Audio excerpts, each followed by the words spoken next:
Redditors who have hired a private investigator, what did you find out? 1. My mother's dad walked out on mom, my aunt and my grandmother when mom was just 5. A few years later my grandmother died of a grand mal seizure.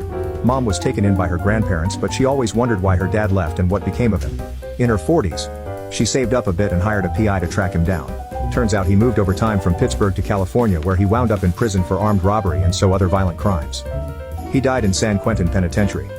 I think mom got a lot of closure out of that. She was able to see that life would have most likely been even worse had he stayed. At least living with her grandparents, she was loved and raised to fulfill her potential. 2. My grandmother's first boyfriend after my grandfather died said he was a retired cop and a veteran.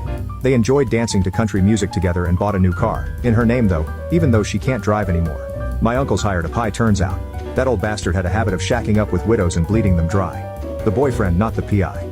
3. My parents hired a private investigator to find out who my online BF was when I was 13. The PI came back and told us